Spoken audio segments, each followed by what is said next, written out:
Waalaikumsalam warahmatullahi taala wabarakatuh. Boleh ya, jelas? Mayami, Mami, Azmi, Bazid daripada Muhsin Yusof. Waalaikumsalam warahmatullahi. Asrullah, Lembah Bujang. Clear ya? Wan Adnan, Bandar Puteri Jaya. Jelas, alhamdulillah. Afif Fatah. Oh, daripada Ayu Sabit. Ahlan. Pukul berapa dah sekarang kat Mesir ni? Petang ya. Muhammad Suhaili Al-Hafiz Kuala Krai. Waalaikumsalam. Haji Abdul Rahman Syari daripada Taiping. Nahariyah Ishaq daripada Manjung. Terima kasih bersama malam ni.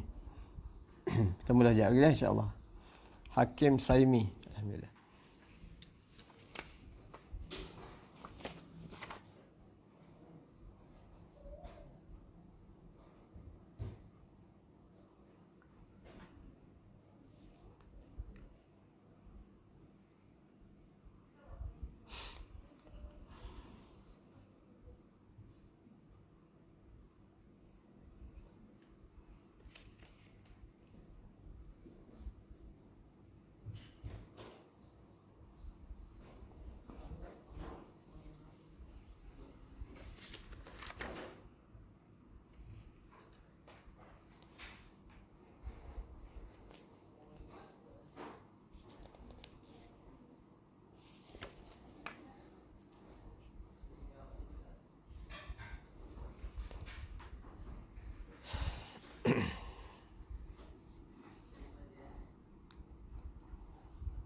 Baik, insyaAllah kita mulai ya. Syahrul Rahman, Farid Daud, Muhammad Syazwan Hakimi Hamzi Muhammad Ridwan Johari Arifin. Waalaikumsalam warahmatullahi taala wabarakatuh. InsyaAllah kita mula sekarang ya.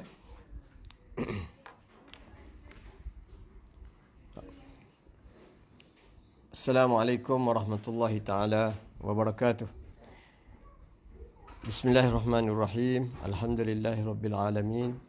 Wassalatu wassalamu ala sayyidina wa habibina wa syafi'ina Muhammad wa ala alihi wa sahbihi ajma'in. Subhanaka la ilma lana illa ma 'allamtana innaka antal alimul hakim. Rabbi shrah li sadri wa yassir li amri wahlul 'uqdatam min lisani yafqahu qawli. Allahumma 'allimna ma jahilna wa dhakkirna ma nasina. Allahumma yassir wa la tu'assir wa tammim bil khair. Wa min du'aihi sallallahu alaihi wasallam, Allahumma ighfir li khati'ati wa jahli wa israfi fi amri wa ma anta a'lam bihi minni. Antal muqaddim wa antal muakhir wa anta ala kulli syai'in qadir. Sidang kuliah online yang dirahmati Allah, muslimin muslimat tuan-puan yang dirahmati Allah, apa khabar semua? Semoga berada dalam keadaan sihat sejahtera bersama ahli keluarga pada malam yang ke-14 Ramadan, malam penuh purnama bulan Ramadan yang penuh berkat. Semoga kita dapat menyempurnakan ataupun telah menyempurnakan ibadah puasa ataupun ibadah di bulan Ramadan dengan sempurna, insya-Allah. Semoga Allah Ta'ala terima segala ibadah kita, persembahan kita sebagai hamba yang hina kepadanya. Sahabat-sahabat yang dirahmati Allah, kita sekarang ni sebagaimana yang kita sedia maklum berada dalam fasa keempat, ya. Kita bersama dengan seluruh rakyat Malaysia menghadapi cabaran ujian Allah Ta'ala dengan musibah COVID-19. Dan fasa keempat ini adalah fasa yang berlainan daripada 3 fasa yang sebelum ini, iaitu pihak kerajaan telah pun memberikan sedikit kelonggaran berbanding fasa yang terdahulu, di mana kerajaan sudah mula buka banyak sektor ekonomi supaya kehidupan kita beransur-ansur pulih daripada sekatan yang agak membebankan kita, tetapi kita semua menerimanya sebagai satu takdir daripada Allah Subhanahu Wa Taala, dan kita menerimanya sebagai satu usaha bersama seluruh rakyat Malaysia, Muslim ataupun bukan Muslim, untuk kita menghadapi serangan COVID-19 yang amat dahsyat ini. Bukan sahaja negara kita, bahkan seluruh dunia. Dan kita alhamdulillah, hasil daripada usaha kita lebih daripada sebulan dalam PKP ini, kita alhamdulillah telah menunjukkan kesan yang amat positif, di mana daripada hari ke hari telah menunjukkan satu peningkatan yang jelas. Kita melihat bahawa jangkitan positif COVID semakin hari semakin berkurang, dan tuan-puan semua, daripada situlah pihak kerajaan mula melihat bahawa perlunya kita diberi peluang untuk hidup sebagaimana sedia kala. Walaupun ketakutan itu masih hadir dalam jiwa kita bahawa COVID-19 ni akan kembali datang lagi kalau kita tak berhati-hati, tetapi kita juga mengambil kira banyak perkara, pihak kerajaan ambil kira banyak perkara. Walaupun kita mungkin berada dalam, walaupun susah, tapi kita masih lagi boleh bertahan. Tetapi ada di antara rakyat Malaysia, mungkin ramai, yang semakin hari hidup mereka semakin tertekan kerana sumber ekonomi mereka yang tersekat. Jadi kerajaan kena fikir semua, maka ketakutan itu kita boleh gantilah dengan cara kita membukanya ataupun melalui tempoh kehidupan fasa keempat yang lebih longgar ini dengan berhati-hati. Sebenarnya tuan-puan semua, orang mukmin adalah orang yang sentiasa berhati-hati dalam hidup, dalam semua perkara, supaya mereka tidak mudah tergoda dengan segala keluasan hidup yang diberikan oleh Allah Subhanahu Wa Taala. Salah satu yang kita kena faham daripada kalimah taqwa, ya, perkataan at-taqwa itu yang kita terjemahkan dalam bahasa Melayu sebagai takut. Takut sebenarnya tuan-puan semua dalam bahasa Arab ni ialah al-khasyah, al-khawf. Adapun at-taqwa itu adalah bermaksud berhati-hati. Ittaqa, maknanya dia berhati-hati daripada terjebak ke dalam kesalahan. Dan sifat hati-hati ini tidak hadir kecuali kena ada perasaan takut. Orang yang tak ada rasa takut, dia tak perlu hati-hati. Kalau dia pijak duri pun dia tak takut, maka buat apa dia berhati-hati ketika dia melangkah. Ketika dia melangkah tu dia tak perlu hati-hati kerana dia tak takut duri. Orang yang takut duri saja yang berhati-hati. Begitulah sahabat-sahabat semua, Allah Ta'ala dalam banyak-banyak sifat orang mukmin, Allah Ta'ala sebut dia kena takut kepada Allah, dia kena ada perasaan ngeri kepada Allah SWT sebagai Tuhan. Tetapi satu nama yang besar yang menjadi sifat orang mukmin ialah taqwa, iaitu berhati-hati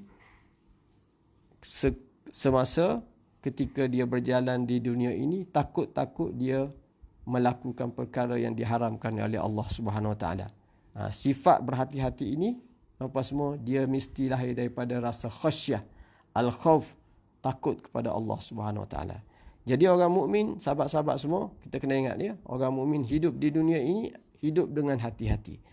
Jadi begitulah kalau kita nak apply dalam kes kita PKP ini, pihak kerajaan telah pun memberi kelonggaran. Tapi dalam kelonggaran tersebut kita kena faham ya, bahawa apa saja kelalaian boleh menyebabkan bala datang kembali, wal iyazbillah. Jadi janganlah kita sampai peringkat salah nak beraya dah apabila kerajaan dah buka sedikit kelonggaran. Tujuan ataupun matlamat besar pihak kerajaan buka kepada kita untuk kita boleh keluar, naik kereta pun tak perlu satu orang, boleh sampai 4 orang, boleh pergi mari dah.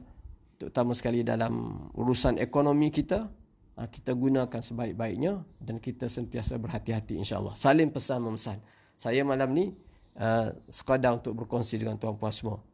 Apa-apa yang boleh membantu kita supaya kita berada dalam tempoh di bulan Ramadan yang mulia ini. Biarlah bulan Ramadan ini bulan yang benar-benar memberi banyak perkara yang kita panggil positif dalam kehidupan kita. Dari sudut rohani kita yang kita duk bincang dalam kuliah kita sepanjang Ramadan ini, begitu juga dengan kehidupan fizikal kita, terutama sekali dalam kita menghadapi bencana wabak ni.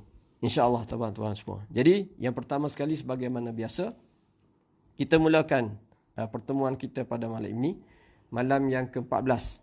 13 hari kita melaksanakan ibadah puasa.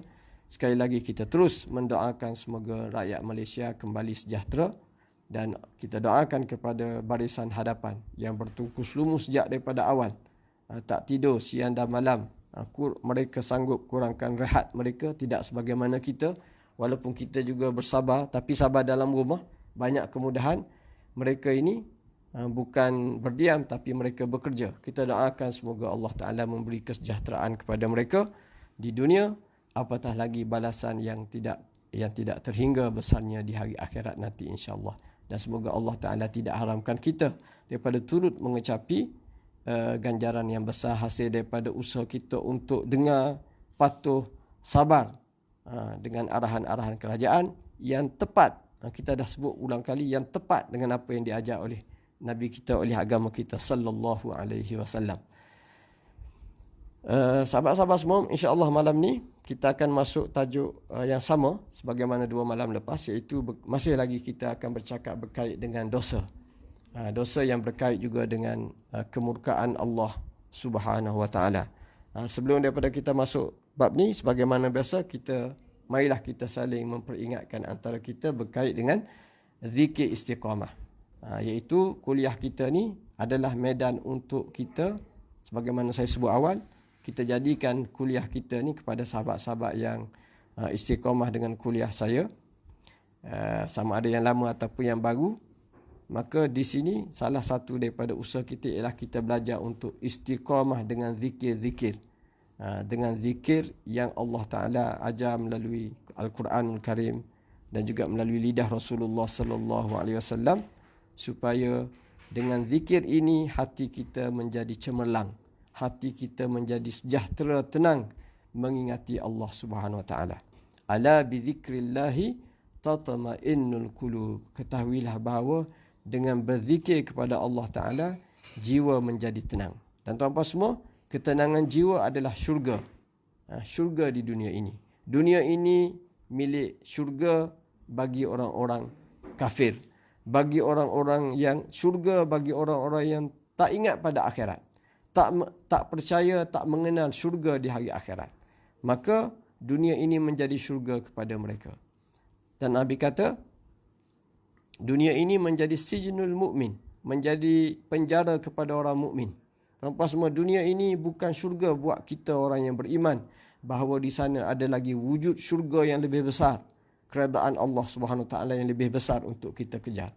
Tetapi dalam jiwa, walaupun terpenjara, tetapi dalam penjara pun Allah Ta'ala kurniakan syurga. Apa dia syurga orang mukmin? Syurga orang mukmin ialah ketenangan jiwa. Sebagaimana Nabi sebut dalam hadis tadi, ya. Allah Ta'ala sebut, ala bizikrillahi tatma'innul qulub. Ketahuilah dengan berzikir pada Allah, ingat pada Allah, jiwa menjadi tenang. Datuk kita Nabi Ibrahim diberi keimanan, diberi takwa. Datuk kita Nabi Ibrahim AS. Tetapi ketika dia bermunajat kepada Allah Ta'ala, kita dah belajar sebelum ni, ya, antara tadarru', antara munajat Nabi Ibrahim yang besar yang Allah Ta'ala rakamkan dalam Quran ialah Nabi Ibrahim nak tengok Allah Ta'ala menghidupkan yang telah mati. Kalau yang lahir tu biasalah, yang lahir yang tumbuh. Tapi bila dah mati nak hidup balik itu memang tak ada. Yang ada ialah dalam lubang kubur. Islam mengajar, para nabi mengajar umat dia bahawa lepas mati hidup balik. Tapi para nabi sendiri tak pernah tengok yang mati itu hidup balik. Kerana mereka sendiri pun tak mati lagi. Dalam kubur baru mereka tahu cerita. Tapi itu yang diajar oleh para nabi. Dalam munajat Nabi Ibrahim minta satu kali, minta daripada Allah, ya Allah, tunjukkan aku di dunia ini semasa aku masih hidup. Aku nak tengok sekali bagaimana engkau menghidupkan makhlukmu yang telah mati. Lalu Allah Ta'ala persoal. Allah Ta'ala tanya Nabi Ibrahim, qala awalam tu'min, wahai Ibrahim, adakah kamu belum beriman? Adakah kamu masih tak percaya sedangkan kamu ni seorang rasul? Bagaimana kamu berdoa sampai tahap ini?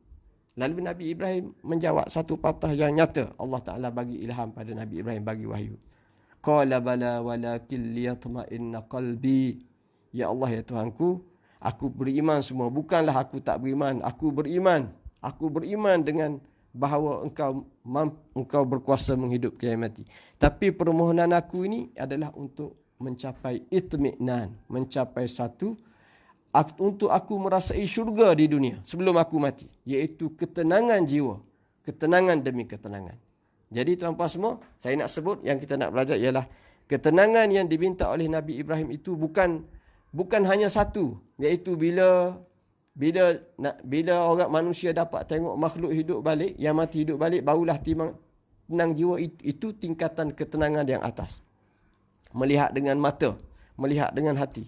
Tetapi ketenangan yang sebenar yang Allah Ta'ala kurniakan kepada orang mukmin, kepada Rasulullah sallallahu alaihi wasallam, ialah ketenangan jiwa hasil daripada zikrullah. Hasil daripada zikrullah. Sebab Allah sallallahu alaihi wasallam, kita dah baca sebelum ni, kita dah belajar, Nabi kita sebut apa? Waju'ilat qurratu aini fis salah. Putus apa semua ya? Malam ni tak boleh ya? Apa semua? Rasulullah sallallahu alaihi wasallam, walaupun baginda sebut bahawa walaupun hidup di dunia ini baginda tak dapat jumpa kekasihnya Allah Subhanahu taala, masih lagi belum dapat sebagaimana selepas mati nanti, tetapi baginda sebut bahawa kegembiraan aku hidup di dunia ialah kerana aku beroleh satu, iaitu sesuatu yang mampu menenangkan jiwaku yang menjadi syurga, iaitu adanya ibadah solat. Dan kita dah belajar solat ini adalah ibu zikir. Solat ini ibu zikir. Yang kita duk berzikir, yang kita duk baca zikir istiqamah, tuan-tuan, zikirlah. Tetapi ibu zikir ialah solat. Kerana dalam solat ni ada semua sekali. Ada ayat Quran, ada zikrullah, ada istighfar, ada puji-pujian, ada gerakan anggota tubuh, rukuk, sujud, takbir dan sebagainya. Jadi itu dia panggil apa? Induk kepada segala maksud zikir, iaitu as-salah. Nabi kata kerana solat ini jiwaku menjadi tenang. Tuan-tuan semua. Jadi tuan-tuan semua, kita dah ulang bahawa untuk menjadi orang yang berzikir, dia kena satu je, iaitu dia zikir ini mudah. Hanya pasahkan ucapan-ucapan menyucikan Allah, bertasbih pada Allah Ta'ala, membesarkan Allah, beristighfar kepada Allah, tuan-tuan semua, berdoa kepada Allah Subhanahu Wa Ta'ala, mengharapkan Allah Subhanahu Wa Ta'ala, mengaku di hadapan Allah, mengiktiraf dosa diri, berselawat pada Rasulullah Sallallahu Alaihi Wasallam. Lidah kita menyebut-nyebut kalimah-kalimah yang indah itu, tuan-tuan semua, sambil kita hadirkan dalam hati. Mudah saja berbanding ibadah lain yang payah. Nak bersedekah, perlu ada sifat pemurah, kena buang sifat bakhil. Nak pergi haji, kena cari wang dulu, kena kaya, baru boleh pergi haji. Nak bayar zakat pun sama. Nak kena ada wang, nak kena kaya. Nak solat pun kena ada wuduk, kena ambil waktu. Berzikir ni tak ada syarat apa, hanya sebut dengan lidah. Jangan berzikir dalam bilik air sudah. Berzikir dengan hati tak apa, tuan-tuan semua. Maksudnya 24 jam kita boleh berzikir. Dan Allah Ta'ala menjamin pahala yang besar. Tinggal lagi, mengapa amat kurang daripada kita yang menjadi penzikir, orang-orang yang digelar az-zakirinallaha katsiran waz-zakirat. Jawapan dia mudah saja, iaitu tidak ada istiqamah. Azam ada, tapi azam ni azam yang olok-olok, tuan-tuan semua. Dah bertahun-tahun kita azam, tapi mulut kita masih banyak bercakap mengenai dunia, teramat kurang untuk kita ingat pada akhirat. Jadi tuan-tuan semua, ulama kita sebut bahawa salah satu-satunya cara untuk menjadi orang yang berzikir ialah azam yang tinggi. Dan azam yang tinggi ini mesti sentiasa dibina berterusan. Jadi tuan-tuan semua, medan kita ada masa untuk kuliah sepanjang PKP ini, sahabat-sahabat semua, apatah lagi di bulan Ramadan yang mulia ini, marilah kita jadikan kuliah kita ni sebagai sumber inspirasi kita untuk belajar istiqamah dengan zikir. Dan kita telah ada 5 ya. Kita telah ada 5 zikir, iaitu mudah saja. Yang pertama dan yang kedua ialah ayat Quran. 3 kul huwallah, kul a'udzu birabbil falaq, kul a'udzu birabbin nas. Kita baca 3 kali 3 lah. 9 kali pagi dan petang. 18 kali kita baca 3 surah yang agung. Dan yang kedua adalah ayatul kursi. Ayat yang agung. Satu ayat, tetapi dia adalah ayat yang paling agung dalam Quran. Sebagaimana disebut oleh Nabi sallallahu alaihi wasallam. Kita baca masa mana? Harian kita mudah saja waktunya, iaitu selepas kita selesai solat 5 waktu.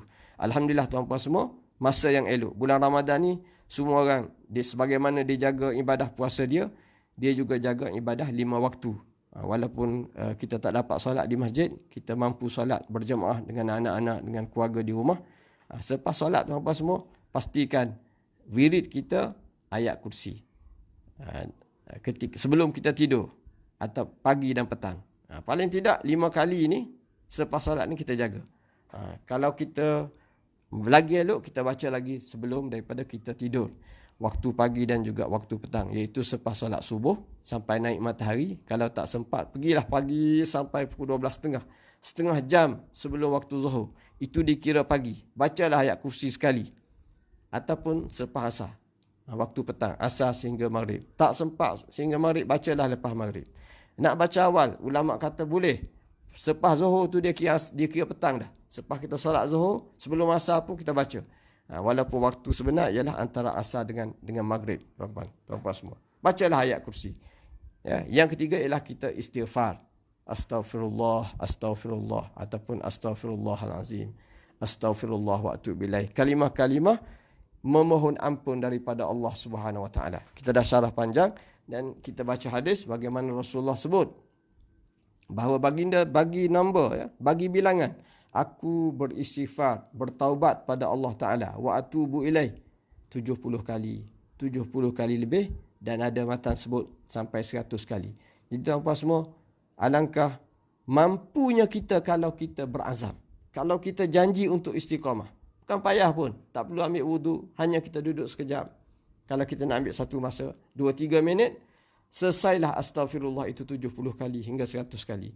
Kalau kita rasa 3 minit, 4 minit tu panjang, ambil 1 minit. 20 kali pagi, 20 kali tengah hari, 20 kali petang, malam. Cukuplah 100 kali ataupun 70 kali. Tapi, ramai ke orang yang buat? Jawapan dia, orang yang lara, orang yang lalai, walaupun mudah dia tak mampu.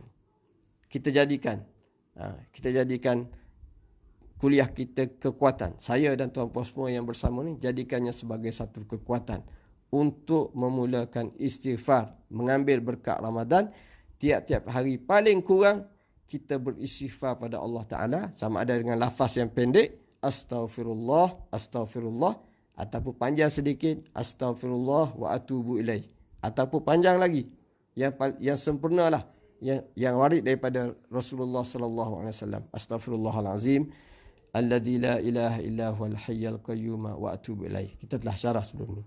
Yang keempat, tuan-tuan semua, zikir anggota badan. Sempena bulan Ramadan, kita bermula daripada 1 Ramadan, ya, malam 1 Ramadan ni, iaitu solat sunat fajar.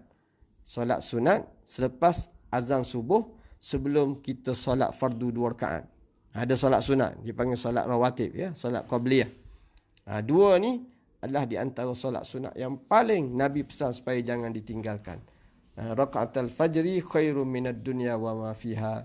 2 rakaat sunat waktu fajar ini, 2 sunat subuh ini lebih baik daripada dunia dan isinya. Tuan-tuan semua, kita di bulan Ramadan ni kita bangun awal untuk bersahur. Dan takkanlah lepas sahur kita tidur. Sudah pasti sahur, lepas sahur ni kita tunggu solat subuh. So bila azan subuh, jangan lupa zikir yang penting, zikir harian yang penting, iaitu zikir solat. Yang keempat.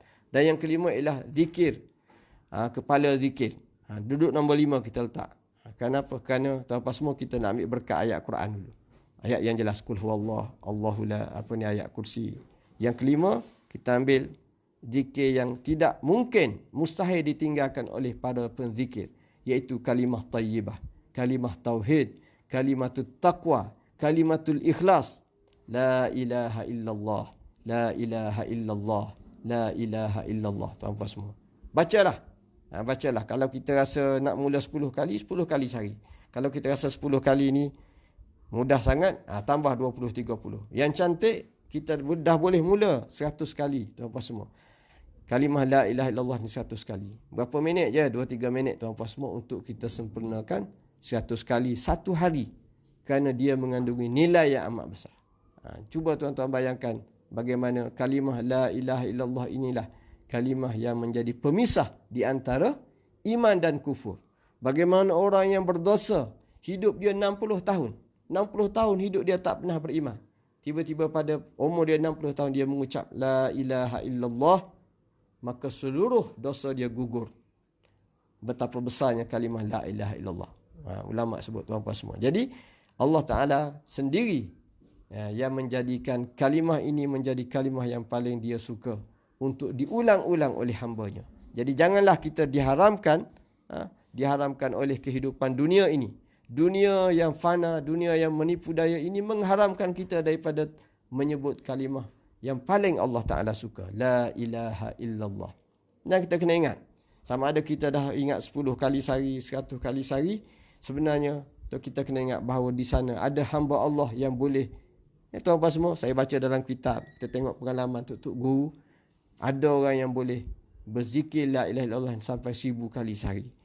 Dan dia tak akan capai ini. Tak mungkin orang boleh capai beratus kali sehari, kecuali dia dah rasa kemanisan yang belum kita rasai. Kalau kita tanya macam mana mereka boleh sampai 1000 kali, 500 kali sehari, jawapan dia kerana kemanisan yang telah dirasai oleh mereka yang kita tak rasa lagi. Dan kalau kita dah rasa, tuan-tuan semua, kita pun tak tergamak untuk meninggalkan sesuatu yang manis untuk jiwa kita, ketenangan. Jadi kalau kita tak rasa manis lagi, tuan-tuan semua, itu kerugian kalau kita tak cari sekarang. Jadi di bulan Ramadan yang penuh kemuliaan ini, tuan-tuan semua, mari kita bersama menjadikan zikir la ilaha illallah ini sebagai wirid harian, bersama dengan yang 1, 2, 3, 4 tadi. Ini 5, dan insya-Allah kita akan tambah yang ke-6 insya-Allah. Malam esok, malam Jumaat kalau sempat. Saya nak tunggu malam Jumaat kerana ada keberkatan dia, tambah dengan keberkatan Ramadan, berkat atas berkat, cahaya atas cahaya, untuk kita insya-Allah kalau ada kesempatan malam esok kita masuk zikir yang ke-6 insya-Allah. Baik sahabat-sahabat semua, kita terus kepada apa yang kita nak bincang, kita nak sambung perbincangan kita. Kita bincang mengenai tajuk dosa. Dosa ni tak sempurna kalau kita tak bincang pasal pahala. Cuma saya bagi tajuk dosa ni kerana orang dah acap sangat cakap pasal pahala, kita masuk tajuk dosa. Sebenarnya sama saja. Tajuk kita adalah mengenai dosa dan pahala.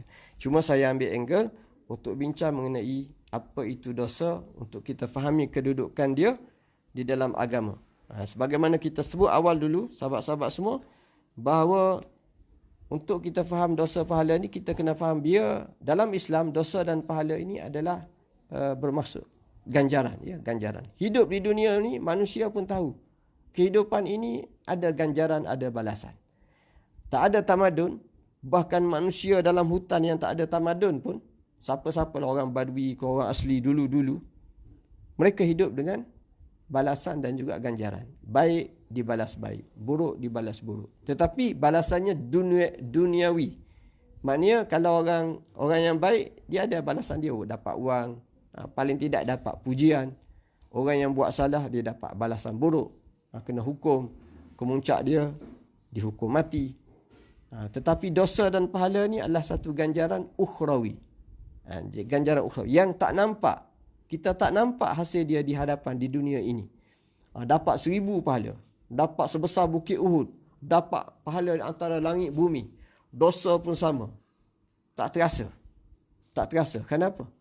Kerana dia tak nampak di mata dan tak boleh dirasai. Tetapi dia wujud.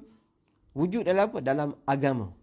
Terutama sekali secara jelasnya, konsep ini dijelaskan dengan jelas oleh agama Islam, yang ternyata satu agama yang terbina di atas asas kebenaran yang kukuh. Jadi walaupun dia bercakap mengenai perkara gaib, tetapi kekuatan asasnya bahawa agama ini satu yang benar, bermula daripada wahyu daripada Allah Ta'ala yang menjelaskan kepada kita ilmu yang benar, maka konsep dosa dan pahala ini adalah terlalu benar di dalam agama Islam. Dan dia menjadi wirid harian kita orang mukmin. Bangun sikit, ingat dosa pahala. Siang hari, masa kita beribadah, masa kita cari rezeki, masa kita bergaul, masa kita memutuskan sebarang keputusan dalam hidup kita, orang mukmin di hadapannya ada dosa ke ada pahala, berdosa ke berpahala. Sampai situ tuan-tuan semua, perlu kita faham bahawa dalam Islam, dosa dan pahala ini berkonsep daripada matlamat asal kehidupan, iaitu ujian Allah. Bila ada ujian, ada lulus tak lulus. Ya, ujian, peperiksaan. Bila ada peperiksaan, mana ada masuk periksa, lepas periksa tu cikgu isytihar. Peperiksaan hari ni tak ada keputusan. Mana boleh peperiksaan tak ada keputusan? Ujian mesti ada, lulus tak lulus. Lulus besar ke lulus kecil ke, itu yang kedua. Yang penting bila ada lulus adalah ganjarannya. Yang tak lulus adalah balasannya, tuan-tuan semua. Yang lulus dapat masuk universiti. Yang tak lulus balasannya tak dapat masuk universiti. Tuan-tuan, itu kita panggil secara mudah di dunia ini. Begitulah di hari, begitulah cerita akhirat.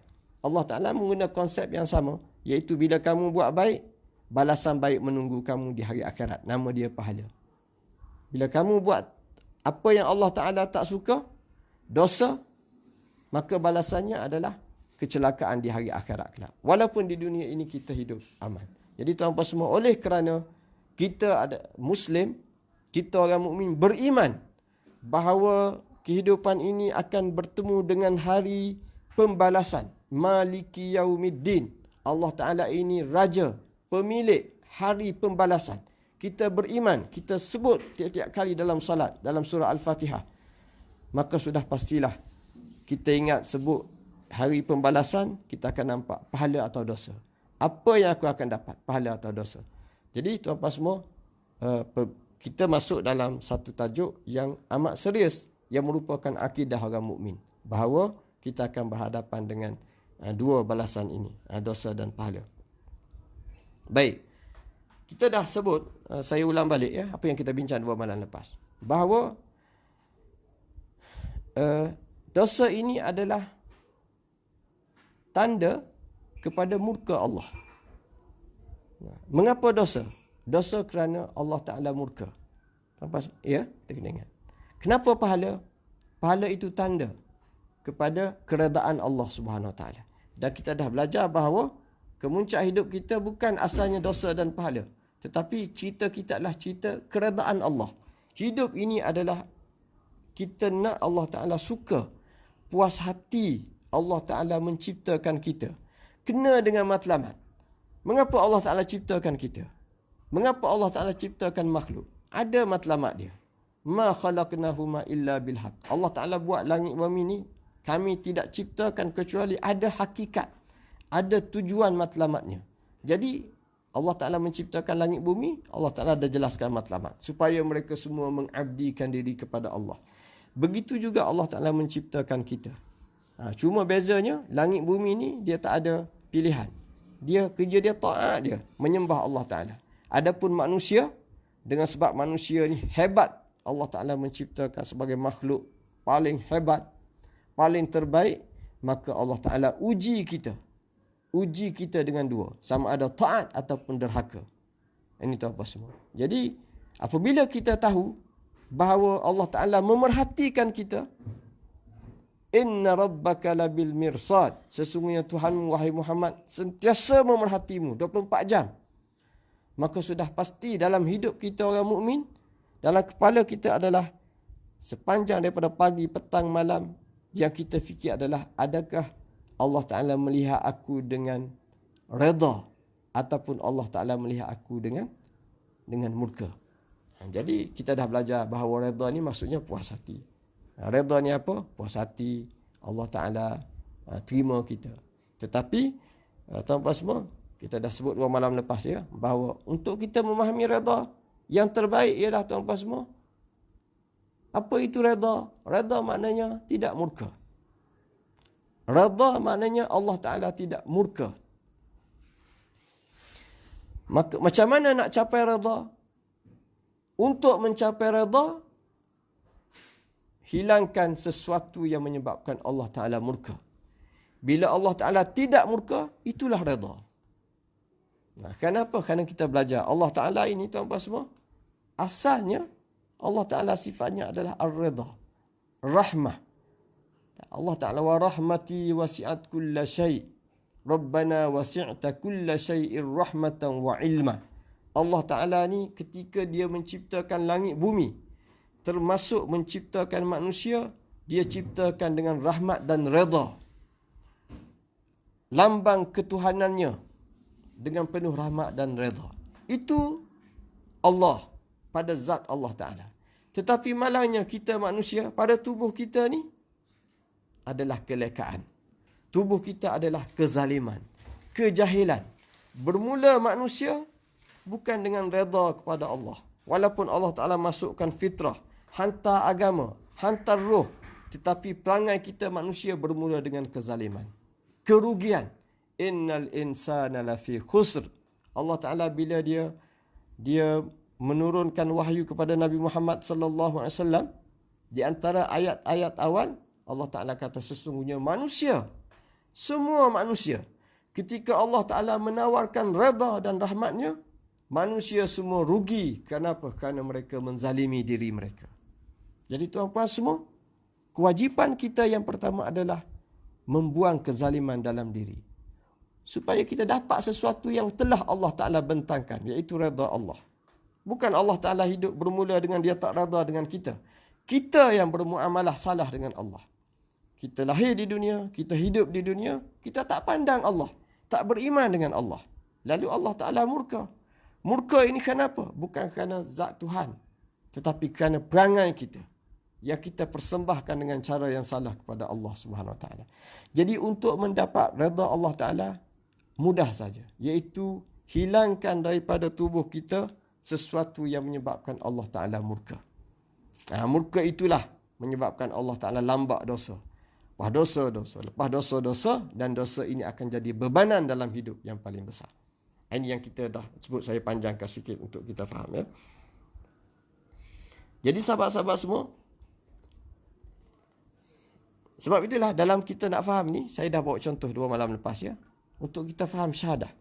Kita faham hakikat ini melalui yang kita sebut tadi ya, zikir la ilaha illallah.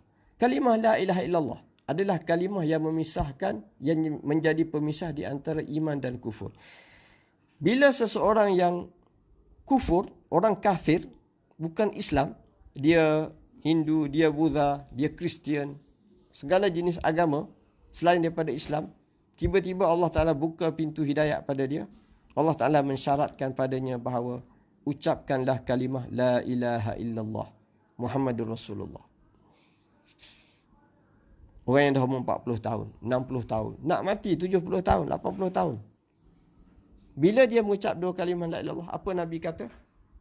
Dan Rasulullah SAW sebut bahawa apabila orang tu mengucap La ilaha illallah, maka seolah-olah dia ni jadi, seolah-olah dia suci daripada dosa, suci daripada kekotoran, seolah-olah dia bayi yang baru lahir. Maknanya dia suci sesucinya selepas dia gelap segelap-gelapnya. Hidup dia 60 tahun tak pernah ada pahala. Yang ada adalah dosa. Setiap hari adalah dosa. Semakin banyak dosa semakin hitam, semakin hitam. Tetapi dengan rahmat Tuhan, dia dapat hidayah. Dan Nabi kata apa?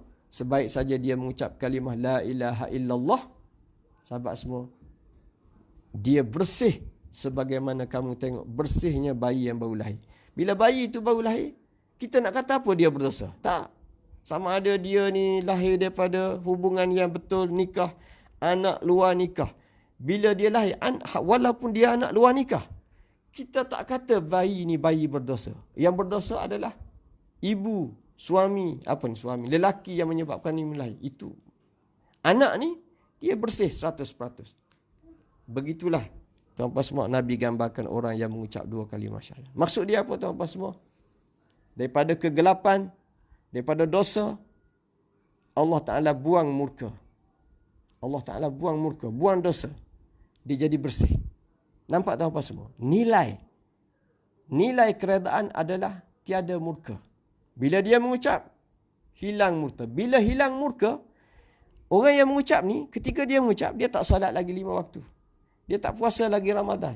Dia tak kenal, dia tak boleh baca Quran. Dia tak boleh baca Al-Fatihah. Dia baru boleh sebut La ilaha illallah. Tetapi tu maknanya dia tak buat pahala lagi. Pahala solat tak ada. Pahala sedekah tak ada. Pahala baca Quran tak ada. Tak ada sumber pahala. Yang ada hanyalah kalimah syahadah yang telah membuang dosa daripada hati dan juga bebanan hidup dia. Dan itu mencukupi untuk dia mendapat redha Allah Subhanahu Wa Taala. Tak perlu saya sebut semalam ya. Tak perlu dia ni kamu ni dah bersih, tinggal lagi kamu kena solat, kamu kena beribadah, kamu kena belajar tahap ni, barulah kamu dapat redha Allah. Tak, redha Allah berlaku serentak dengan hilangnya murka Allah Subhanahu Wa Taala. Jadi sahabat semua, nampak ya bagaimana perbincangan kita membawa kepada kefahaman bahawa nikmat terbesar Allah Ta'ala yang Allah Ta'ala beri pada kita di dunia ini adalah apabila Allah Ta'ala membuang murkanya daripada kita. Bila Allah Ta'ala buang murkanya daripada kita, secara automatik, secara langsung datanglah redha Allah Subhanahu Wa Ta'ala. Maka tuan-tuan semua, kita akan tengok bagaimana Rasulullah menyebut bagaimana antara ganjaran besar ialah Allah Ta'ala hapuskan dosa. Hapuskan dosa. Hak bahagian pahala tu pahalalah. Tetapi tanpa semua kita tak jumpa satu nikmat janji yang besar ialah Allah Ta'ala cucikan hati. Apa maksud cucikan hati? Bersihkan hati, putihkan hati. Maksudnya ialah Allah Ta'ala buangkan dosa.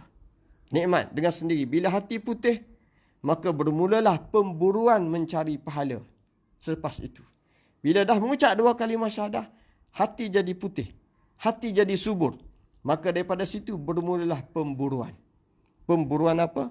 Pahala yang berganda-ganda. Melalui solat 5 waktu, melalui baca Quran, melalui amal ta'at. Apa semua.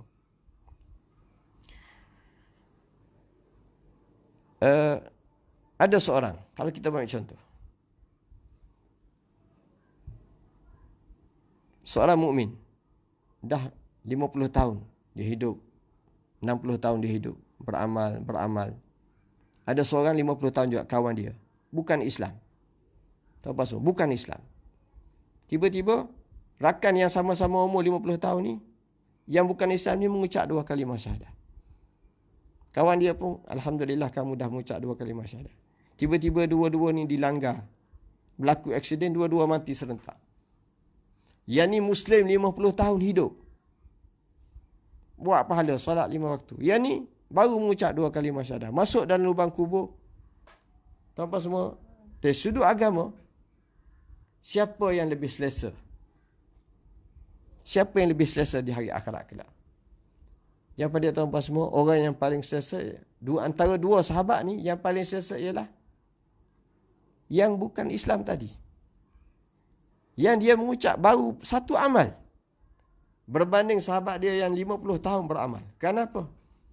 Kerana tuan-tuan semua, yang ni mengucap kosong dosa, putih, dia tak ada dosa. Pahala tak ada. Sedikit saja pahala, iaitu pahala mengucap. Banyak lagi, kesan mengucap adalah terhapus dosa. Dengan sahabat 50 tahun, tuan-tuan semua, dia beramal, tapi dalam masa yang beramal, berapa banyak dosa yang dia buat. Sebagaimana kita hari ini. Kita tak boleh mendabik dada. Saya dah umur 50 tahun. Saya tahun 50 tahun. Adakah saya lebih banyak pahala?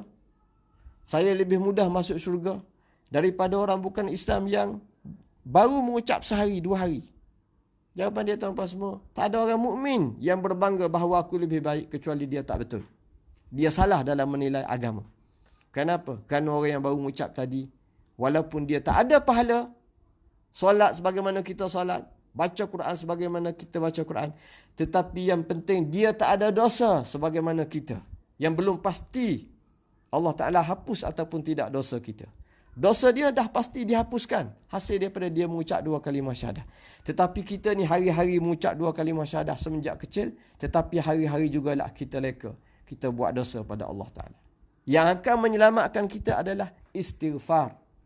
Yang akan menyelamatkan kita adalah taubat kepada Allah Ta'ala. Yang belum pasti Allah Ta'ala tak terima. Sebab itulah para ulama, tok-tok guru, ketika mereka hidup beristighfar, bertaubat, air mata mereka sentiasa mengalir. Kenapa? Kerana mereka tahu mereka banyak dosa. Kita tak menangis ni kerana kita perasan kita tak ada dosa. Jadi tuan-tuan semua, nak sebut yang kita nak hasilkan pada malam ini ialah betapa nikmat besar Allah Ta'ala ialah apabila Allah Ta'ala menghapuskan dosa. Tak banyak pahala tak apa, yang penting dosa tak ada. Dan inilah yang perlu kita faham dalam memahami konsep ibadah fardu. Dalam hidup ini tuan-tuan semua, kita kena buat wajib. Arahan Allah Ta'ala. Allah Ta'ala menyuruh kita secara wajib. Satu, Allah Ta'ala larang kita buat. Suruh buat, jangan buat. Dan dua-dua ni sama kesan dia, iaitu dosa. Bila Allah Ta'ala suruh buat, tiba-tiba kita tak buat, apa kita dapat? Dosa. Solat 5 waktu, kita ambil contoh. 5 waktu tuan-tuan semua, bukan soal pahala yang pertama. Oh, Alhamdulillah saya dah jaga 5 waktu, saya dapat pahala banyak. Tuan-tuan semua, pahala yang kedua, yang Allah sebenarnya 5 waktu ni yang paling penting ialah membebaskan kita daripada dosa. Dia bukan macam ibadah sunat. Saya selepas Isya tadi katakanlah, saya tak solat 2 rakaat sunat. Adakah Allah Ta'ala murka? Saya tak buat solat sunat. Jawapan dia, tak buat, tak ada murka. Tak ada murka. Buat, dapat pahala. Murka memang tak ada lah. Tak buat, murka tak ada. Baik yang wajib. Ada orang tak solat Isya tadi. Tak solat maghrib, Isya ni boleh solat lagi. Maghrib tadi dia tak solat. Dah masuk waktu Isya dia tak solat. Maknanya dia berdosa. Dia meninggalkan solat. Mana dia apa? Dosa melekat. Maknanya solat 5 waktu yang pertama adalah melepaskan diri daripada dosa. Kita solat maghrib. Tujuan apa? Untuk melepaskan diri daripada dosa. Kita solat Isya. Tujuan apa? Jangan kita fikir saya solat Isya untuk pahala. Bukan. Solat Isya untuk membebaskan diri daripada dosa. Kerana baik saja saya tak solat, dosa datang. Murka Allah Ta'ala datang. Itu konsep benda wajib. Iaitu membebaskan diri daripada dosa, meninggalkannya. Orang yang meninggalkan solat lebih besar dosanya daripada orang yang berzina. Kalau kita nak kata. Ataupun mudahnya sama-sama berdosa. Ini tak solat. Tak solat. Bukan berzina, bukan minum arak. Tak solat. Tapi di sisi Allah, tak solat ni adalah murka yang amat besar. Bahkan lebih besar daripada murka dia kepada orang yang berzina, orang yang minum arak. Maknanya solat 5 waktu adalah untuk membebaskan diri daripada dosa. Orang yang solat, redha berjalan. Siapa yang solat 5 waktu, redha Allah Ta'ala berjalan. Tak ada sesuatu yang menyebabkan Allah Ta'ala murka, perkara yang besar. Kecuali dia buat dosa lah. Itu yang bebas. Orang yang bayar zakat. Tahu apa semua? Zakat apa? Khudh min amwalihim sadaqatan tutahhiruhum wa tuzakkihim biha. Ambil, wahai Muhammad, daripada orang kaya ni, ambil harta mereka, beri pada orang miskin. Tujuan apa? Bersihkan hati. Maksudnya, tak bayar zakat, hati menjadi kotor. Tak bayar zakat, murka Allah Ta'ala datang. Tak bayar zakat, dosa berganda-ganda. Bayar zakat, selamat daripada dosa. Daripada selamat daripada dosa itulah, barulah pahala datang. Apa guna dosa datang, pahala datang? Di hari akhirat kelak, beban. Kita menunggu di hadapan Allah. Allah, timbangan mana nak berat ni? Dosa ada, pahala ada. Itu yang kita takut. Jadi apa semua? Kalau di sana ada jaminan, amalan yang menghapuskan dosa, amalan yang bersihkan hati daripada dosa, itulah yang dicari oleh orang mukmin. Iaitu amalan yang membersihkan diri daripada dosa. Supaya hidupnya dapat pahala tanpa dilawan oleh dosa yang menanti. Akibat daripada kita ni, pahala pun buat, dosa pun buat. Itu yang kena faham. Jadi sahabat semua, saya ingatkan ini, bukan saya lah, Tok Guru, saya sambung kalam ulama'. Dia ingatkan kita bahawa jangan kita memandang enteng pada dosa. Oh, saya dah bersedekah, saya dah berzikir, saya dah buat ni. Dalam masa yang sama, dia tak tinggal dosa. Cari rezeki yang haram, solat 5 waktu, keluar berdakwah. Tapi dalam dunia rezeki, dia makan riba. Tahu apa semua? Makan riba. Ada tu sampai berzina, beribadah pada Allah, tapi berzina, main isteri orang dalam kehidupan masyarakat. Dengan harapan bahawa pahala yang dia buat ni dapat menghapuskan zina dia, minum arak dia, menipu dia, rasuah dia. Tahu apa semua? Tak dapat. Kecuali dengan izin Allah. Kecuali dia taubat. Kita akan tengok selepas ini. Maksudnya tuan-tuan semua, lebih baik kita mengelak diri daripada benda haram daripada kita bersungguh melakukan amal ibadah yang berbentuk sunat. Kita buat yang wajib ni terpaksa. Terpaksa kenapa? Kerana nak bebaskan diri daripada dosa. Sebagaimana kita tak buat zina, tak buat minum arak, tak lakukan benda yang haram. Sama, nak bebaskan. Mengapa tak berzina? Nak bebaskan diri daripada dosa. Mengapa kamu salat? Nak bebaskan diri daripada dosa. Kenapa? Kerana bila aku berzina, aku dapat dosa. Bila aku tinggal salat, aku dapat dosa.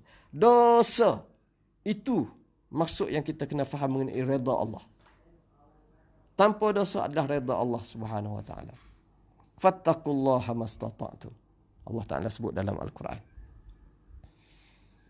Bila ya, sahabat-sahabat semua.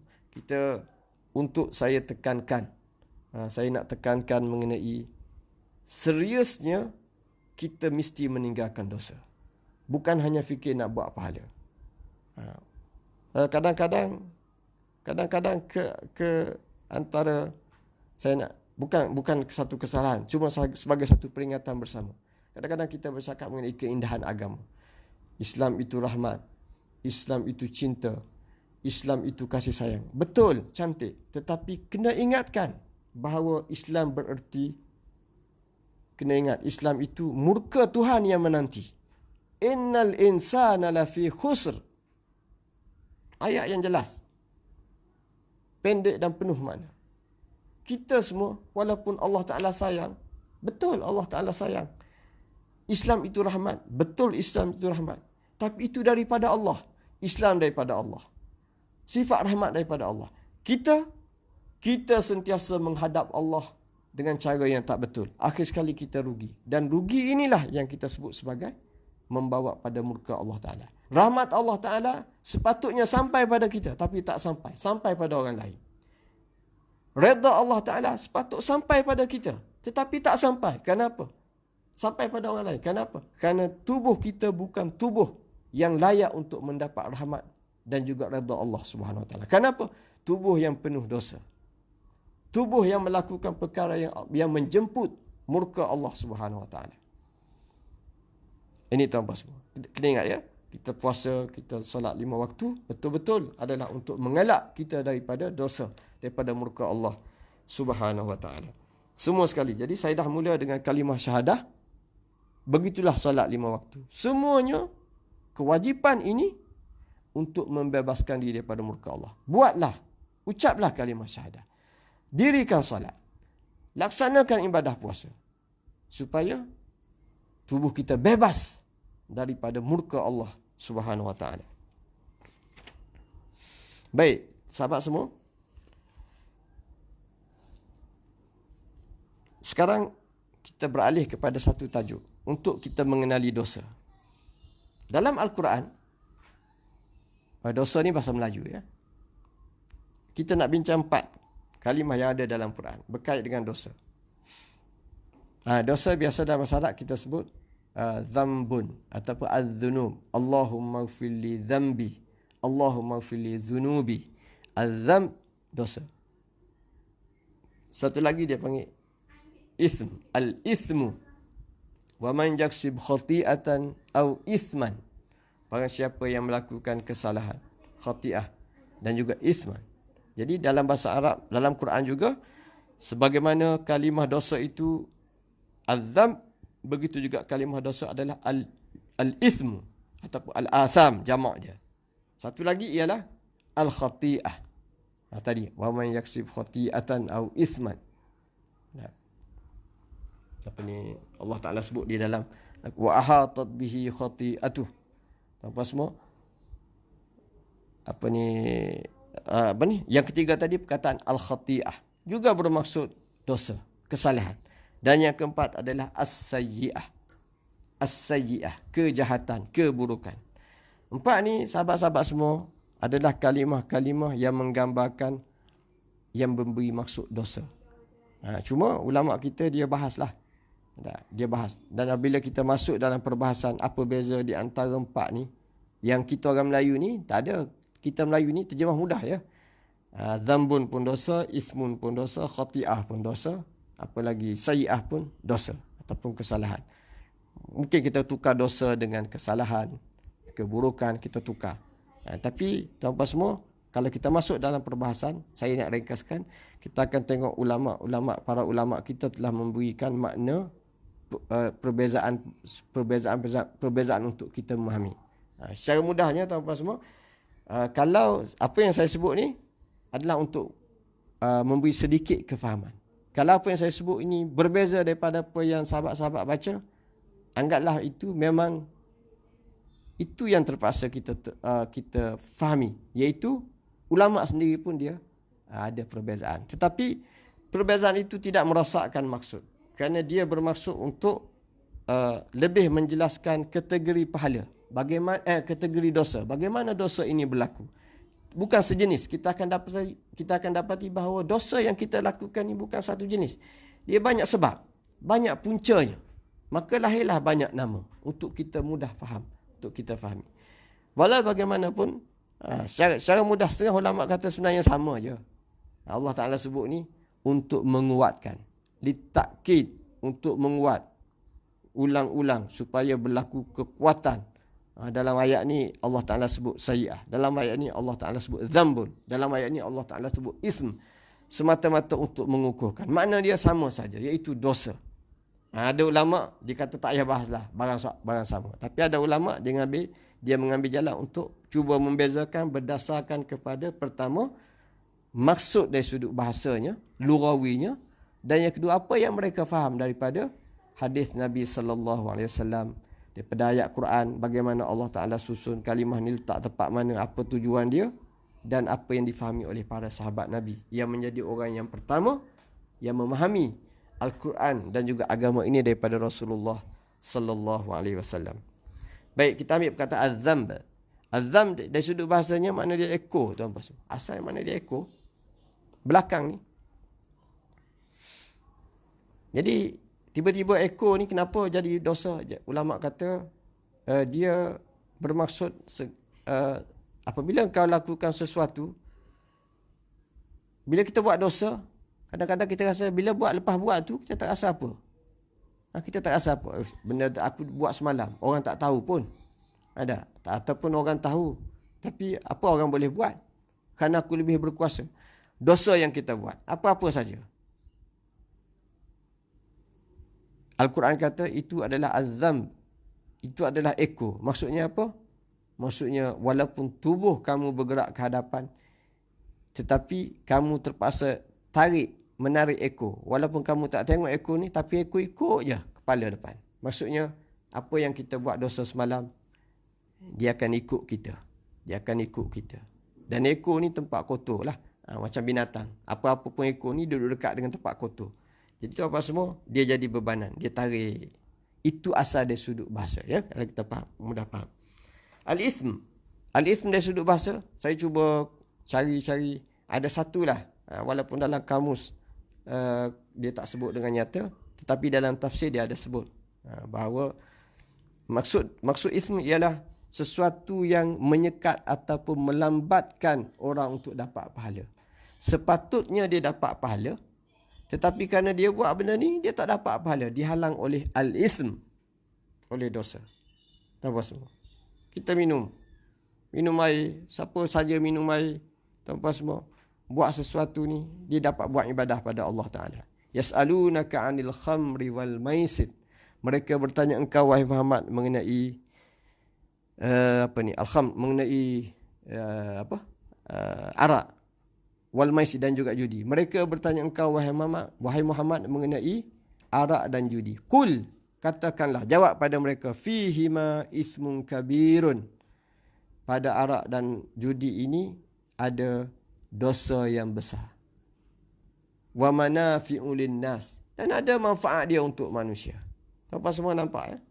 Walaupun dalam kepala kita, kita ni orang Islam awal lagi, daripada kecil lagi diajar arak ni buruk, judi ni buruk. Tapi bagi orang bukan Islam, termasuk orang sahabat-sahabat Nabi dulu, ketika mereka dalam dunia jahiliah, mereka berjudi, minum arak. Orang minum arak ni biasa. Kenapa? Ada kebaikan dia. Tapi itu apa semua Allah Ta'ala sebut dalam Quran. Di sebalik ada kebaikan, ada manfaat untuk manusia, judi ni, kalau kita tersepit rezeki, manalah tahu kita main judi, tiba-tiba dapat bahagian yang banyak, menang judi misalnya. Ada baik dia. Mana jalan mudah untuk menghilangkan kesempitan, kita main sport toto ke apa kan, Magnum ke apa. Kita dapat duit banyak. Arak pun juga. Kita ketika tension, minum arak, lega. Tapi wa ithmuhuma akbaru min naf'ihima. Tetapi dosa lebih besar daripada kebaikan. Maksudnya, keburukan yang ada pada minum arak judi ini menghalang kita daripada mendapat kebaikan. Yang memang ada juga dalam ni. Kenapa? Kerana dia lebih besar. Dosa tu. Itu maksud al-ithm. Yang cuba ulama tafsir kita, dia cuba mengambil maksud perkataan al-ithm, iaitu sesuatu yang menghalang ataupun melambatkan dosa. Allah Ta'ala menggunakan dalam bab judi dan arak ini kalimah al-ithm. Dia tak guna kalimah al-dhanb yang bermaksud kita terpaksa tarik beban dosa, sebagaimana lembu, dia pergi ke mana pun ada ekor. Dia terpaksa terima hakikat ekor tu, dia ikut dia. Walaupun dia tak hera pun ekor tu. Tuan-tuan boleh faham ya? Satu lagi al-khati'ah. Khati'ah ni maksudnya kesalahan lah. Al-khata', kesalahan. Dalam bahasa Melayu kita sebut salah. Sesuatu yang salah. Salah ni maksudnya adamul isabah. Kita buat benda yang tak betul. Buat tak betul. Jawab periksa. Jawapan dia A, kita jawab B. Maknanya salah lah. Itu maksud khati'ah. Jadi apabila kita buat khati'ah, kita buat salah, itulah dosa. Jadi dosa itu dinamakan al-khati'ah. Perbuatan itu yang menyebabkan dosa. Al-khati'ah. Ya. Dan satu lagi ialah as-sayyi'ah. Sayyi'ah ma yasu'una. Apa yang tak elok, apa yang buruk bagi kita. Sesuatu yang buruk kita buat. Lawan dia al-hasanah. Rabbana atina fid dunya hasanah. Ya Allah, kurniakan kami al-hasanah, kebaikan. Lawan dia as-sayyi'ah. Jadi as-sayyi'ah maknanya benda buruk. Benda buruk ini menyebabkan dosa. Jadi kita akan jumpa dalam Quran, ada lagi kalimah al-wizru, bebanan. Cuma kita ambil 4 ni untuk kita faham. Dalam Quran dia ada lagi. Cuma yang acapnya ialah 4 perkataan. Al-dhanb, al-ithm, al-khati'ah, as-sayyi'ah. 4 ni. Jadi dalam itu dari sudut makna, dari sudut bahasa. Dalam banyak ni, sahabat-sahabat semua, ulama kita bahas yang paling besar ialah mengenai Allah Ta'ala perbagaikan maksud ini ialah Allah Ta'ala nak beritahu satu perkara besar, iaitu ada dosa besar, ada dosa yang kecil. Ini rahmat Allah Ta'ala, tuan-tuan semua. Dosa ni Allah Ta'ala belah dua, dosa besar, dosa kecil. Ulama kita bahas, setuju semua. Pahala, dia tak ada pahala besar, pahala kecil. Tuan-tuan semua. Ada Allah Ta'ala sebut ajran azimah, pahala yang paling besar, yang besar. Tetapi yang kecil pun besar. Kita kena faham gitu. Ini pahala kecil je. Tak ada je. Tak ada jah. Kecil jah orang kata-kata. Kecil je, tak ada. Sebut kata pahala, dia adalah besar. Cuma dalam besar tu ada yang terbesar. Misalnya, la tahqiranna minal ma'rufi syai'an walau antalqa akhaka biwajhin talqin. Nabi kata, Nabi kata, jangan kamu hina barang makruf. Barang makruf, barang yang perbuatan yang dapat pahala. Amal makruf. Benda-benda benda yang makruf, Allah Ta'ala suka. Baik di sisi masyarakat, baik di sisi agama. Jangan kamu hina. Walaupun kecil. Walau antalqa. Walaupun sekadar kamu jumpa rakan kamu dengan wajah senyum ceria. Kita jumpa saudara kita, aku tak ada mood. Bukan nak marah kat dia, tapi mood aku tak ada. Kita pun jumpa masa balas dengan isteri, balas dengan keluarga, rugi perniagaan ke apa, serabut. Tengok muka wajah kawan-kawan kita, kita tunjuk masa. Kita nak beritahu dia ke tak nak beritahu dia bahawa aku serabut. Tuan-puan semua, itu kita telah menghilangkan, memandang remeh kepada barang yang berpahala. Iaitu setiap kali kita jumpa sahabat, kita senyum. Nabi kata, jangan kamu hina pahala ni. Pahalanya besar. Walaupun perbuatannya kecil. Kita masa muka depan sahabat, tak dapat dosa. Sebab kita tengah tension. Tapi Nabi kata, mengapa perlu masa muka? Tunjuklah senyum. Dan senyum itu berpahala. Saya nak sebut mengenai pahala di sisi agama, tak ada besar, tak ada kecil. Semuanya besar. Cuma tingkatan besar tu berbeza-beza. Tapi dengan rahmat Allah Ta'ala, ketika Allah Ta'ala sebut dosa, walaupun dosa ni sama, dosa ni murka, tetapi Allah Ta'ala buat dua juga kategori. Iaitu ada dosa yang mudah dihapuskan. Ada dosa yang sukar dihapuskan. Dosa yang mudah dihapuskan dinamakan dosa kecil. Bukan maknanya dosa ni tak bawa ke neraka. Semuanya neraka. Wal'iyazbillah. Tetapi Allah Ta'ala sebut ni untuk menggambarkan rahmat dia, iaitu wa'atbi'is sayyi'atal hasanata. Bila kamu buat benda buruk, sayyi'ah, maka cepat-cepatlah cover dengan buat kebaikan. Solat 5 waktu.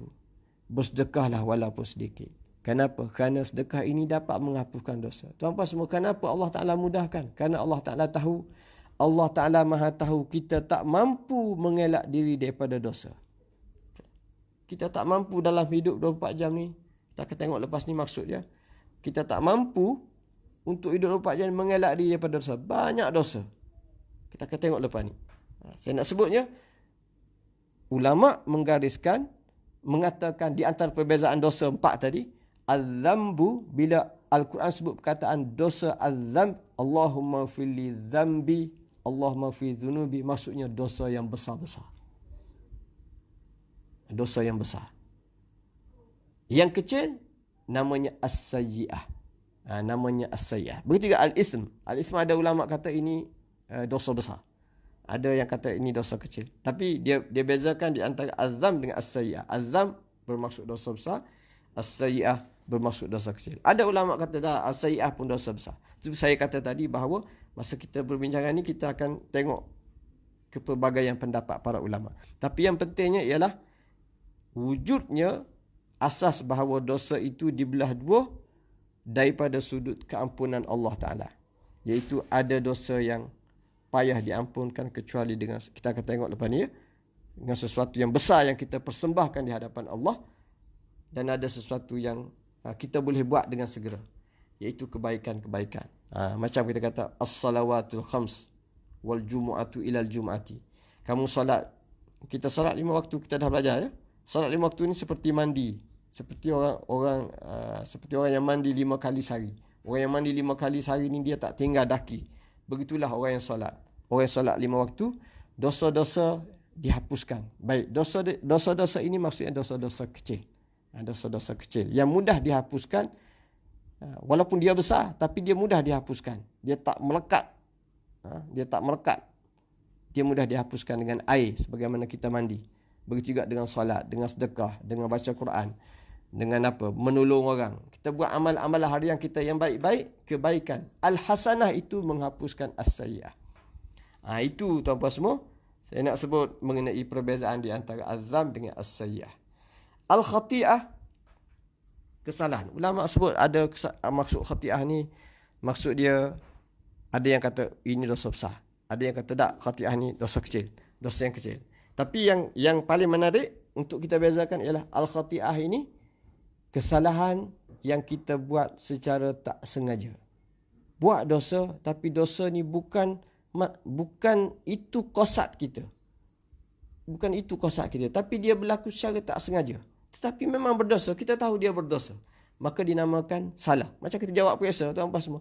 Kita nak jawab yang betul. Bukan kata jawapannya A, kita sengaja pergi jawab B. Tak, kita nak jawab B itu kerana kita rasa B itu betul. Jadi, cikgu kata salah. Maksudnya, salah itu maknanya bukan sengaja. Saya nak cari yang betul, tapi pergi tulis B, jawapan. Tersalah jawab, kita panggil. Salah jawab. Ini macam, jadi di antara doa Nabi SAW, saya akan sudahkan, kita panjang sikit malam ni ya. Kita ambil 10 minit lagi, sahabat semua. Kita akan sudahkan selepas ni dengan satu doa untuk kita memahami. Saya nak sebut khati'ah ni ialah dosa yang kita buat tak sengaja. Dan maksud dia begini. Macam kita buka telefon. Ini kehidupan kita harian. Mengapa kita buka internet? Sudah pasti kita buka internet untuk cari yang elok-elok. Nak tengok berita semasa. Biasanya nak tengok berita semasa lah. Kalau saya orang politik ni, mesti pagi-pagi, apa cerita hari ni? PH. Apa cerita hari ni? PN. Apa cerita hari ni? Kerajaan. Apa cerita hari ni? Pembangkang. Ada orang yang minat sukan. Dia buka kerana nak tengok sukan. Semuanya benda yang sama ada paling tinggi, dapat pahala. Paling tidak, perkara yang harus. Tapi masa kita buka ni, tahu apa semua? Kita tengok benda-benda yang dosa.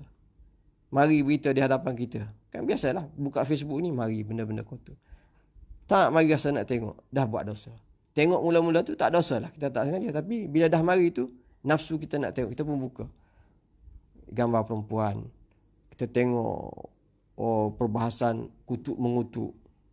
Cerca-mencerca fitnah, kita baca. Sedap juga baca orang memfitnah ni, kita baca.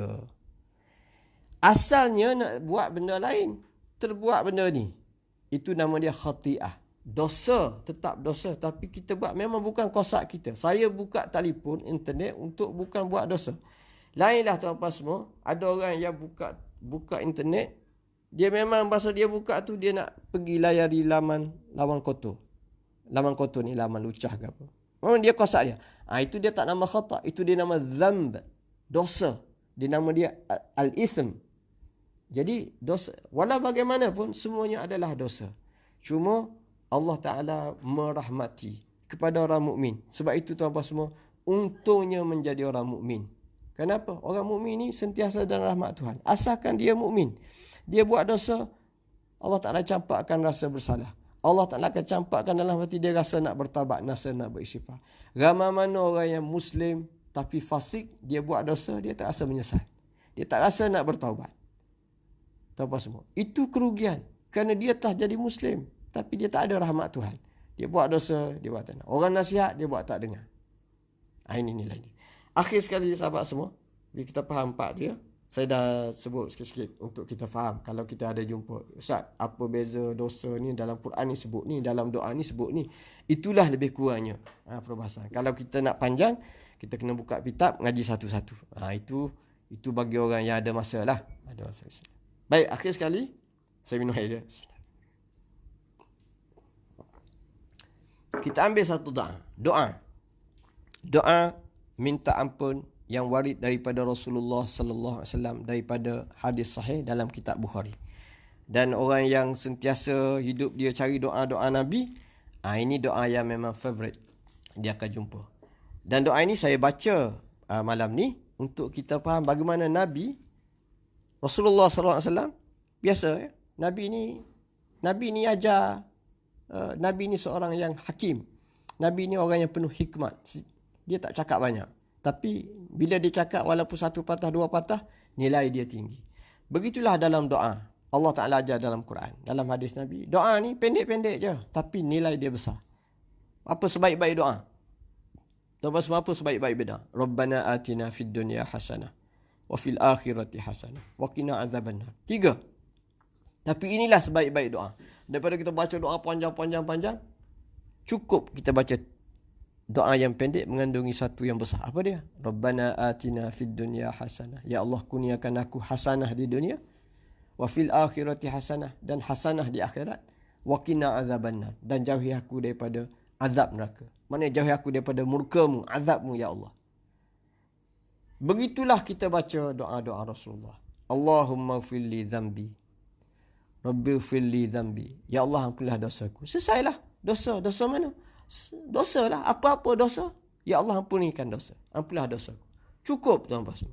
Tetapi sahabat-sahabat semua, Nabi mengajar kita bahawa kadang-kadang ketika kita tenang, ketika kita cergas, kita menghadap Allah Ta'ala, berdoa di hadapan Allah, kadang-kadang kita nak panjangkan doa kita.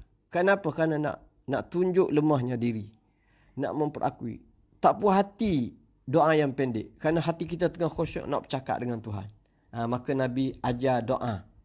Bagaimana nak minta Allah Ta'ala ampunkan dosa. Dan Nabi tafsirkan. Nabi perjelaskan, perincikan dosa-dosa itu. Baik, kita baca ya. Apa dia? Allahumma fili khati'ati wa jahli wa israfi fi amri wa ma anta a'lam bihi minni. Allahumma fili jiddi wa hazli wa khata'i wa amdi wa kullu dhalika indi. Allahumma fili ma qaddamtu wa ma akhartu wa ma asrartu wa ma a'lantu wa ma asraftu wa ma anta a'lam bihi minni. Antal muqaddimu antal muakhir wa anta ala kulli syai'in qadir. 13 ya. Tuan-tuan semua, Nabi, ya Allah, ampunilah dosaku. Dosaku tu Nabi perincikan ada lebih daripada 10. Nampak sahabat semua? Hari-hari kita melakukan dosa ni. Begini, kategori ni. Nabi bilang 13 supaya, kalau betul ya, 13 ataupun lebih daripada 10. Kita tengok balik. Kesalahan-kesalahan yang berbeza-beza, yang semuanya menghasilkan dosa, yang perlukan keampunan Allah Ta'ala. Kalau tidak, dia jadi bebanan kepada kita di hari akhirat kelak. Baik, kita baca. Allahumma fili khati'ati wa jahli.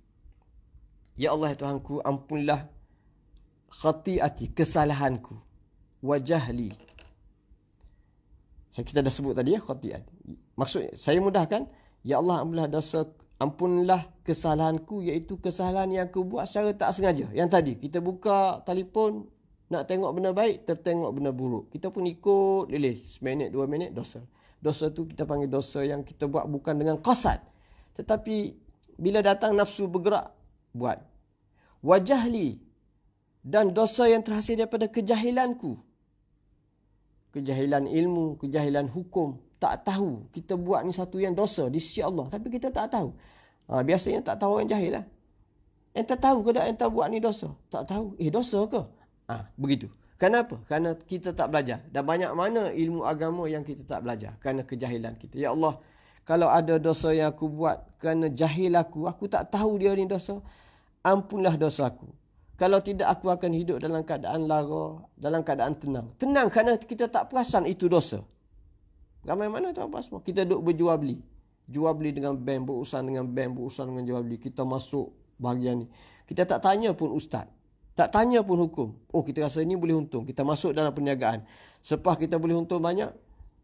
Datang cerita, perniagaan macam ni haram. Ada unsur tipu, ada unsur riba, ada unsur ni. Kita pun garu kepala. Alamak, aku dah banyak masuk rezeki dengan perniagaan ini. Kenapa?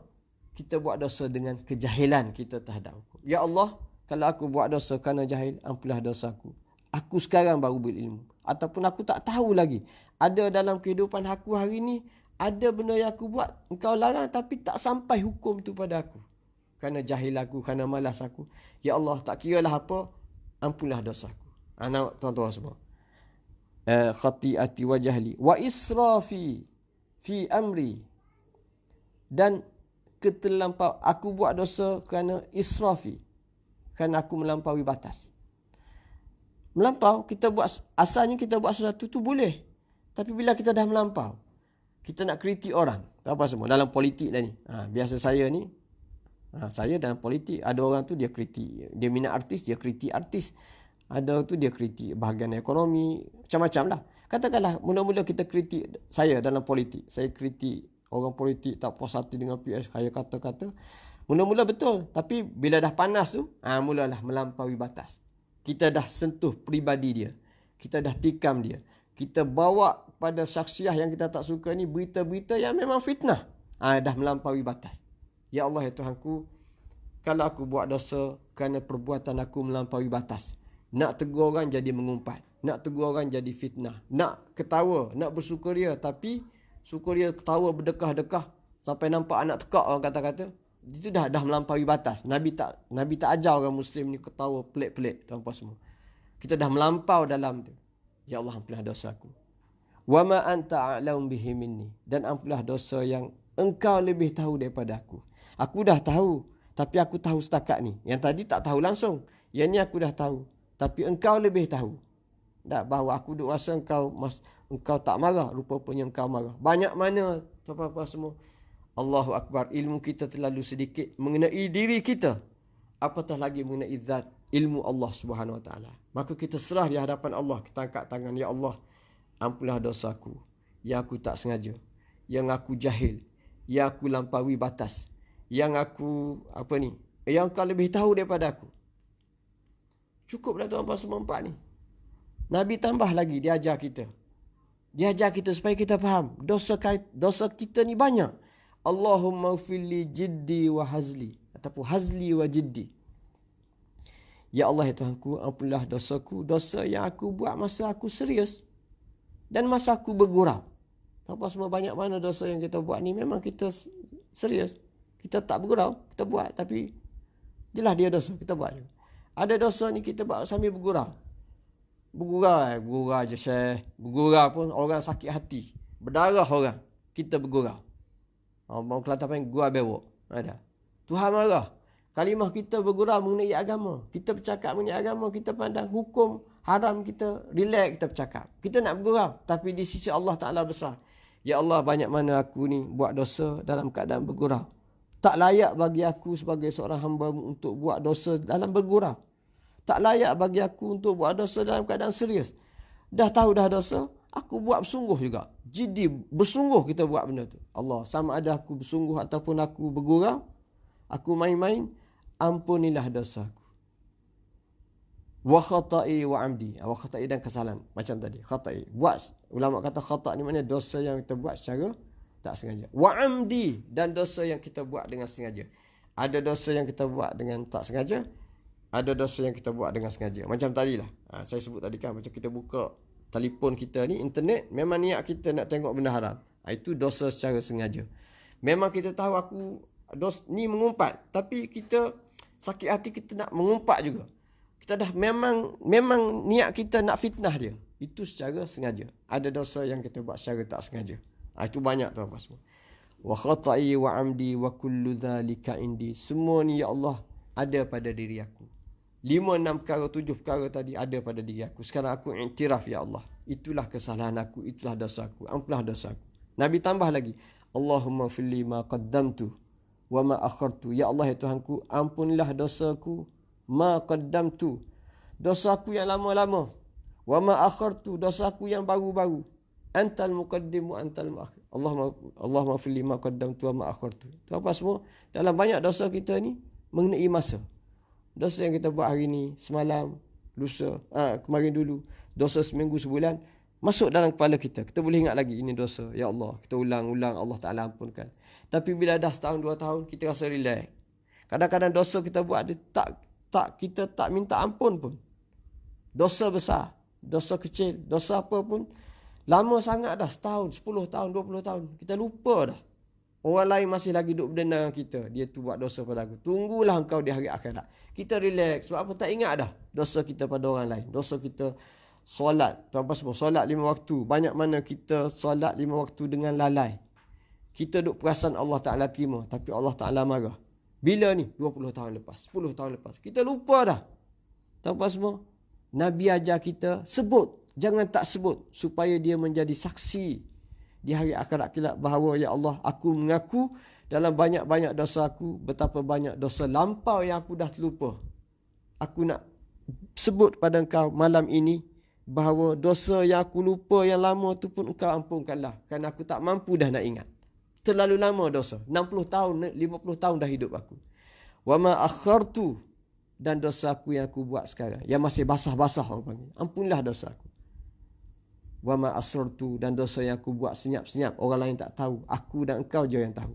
Wa ma alantu, dan dosa yang aku buat secara terbuka, orang lain tahu, terbuka aku buat dengan berani, tak heran pada engkau. Sama ada dosa senyap ataupun dosa tersembunyi ataupun dosa yang nyata, ampunlah dosa aku ya Allah. Wa ma alantu wa ma asraftu, dan dosa yang melampaui, tadi kita dah ulang. Wa ma anta a'lam bihi minni, antal muqaddim wa antal muakhir. Ya Allah, engkaulah Tuhan yang menyusun. Ada engkau kedepankan orang untuk menerima maghfirahmu, keampunanmu. Ada orang yang engkau belakangkan mereka untuk mereka tak dapat terima rahmatmu. Ada orang yang engkau kedepankan mereka dengan ketaatan. Ada orang yang engkau belakangkan mereka dengan kejahatan. Duk belakang, orang lain duk bubuk berlomba. Engkaulah yang tentukan aku di mana ya Allah, engkaulah. Jadi janganlah engkau letak aku di hujung, di belakang. Letakkanlah aku di depan bersama dengan para pelomba yang menuju pada engkau ya Allah. Tanpa semua, indahnya doa Rasulullah sallallahu alaihi wasallam. Jadi sahabat-sahabat semua, kita telah habis. Antal muqaddim wa anta muakhir wa anta ala kulli syai'in qadir, dan engkau adalah Tuhan yang maha kuasa ya Allah.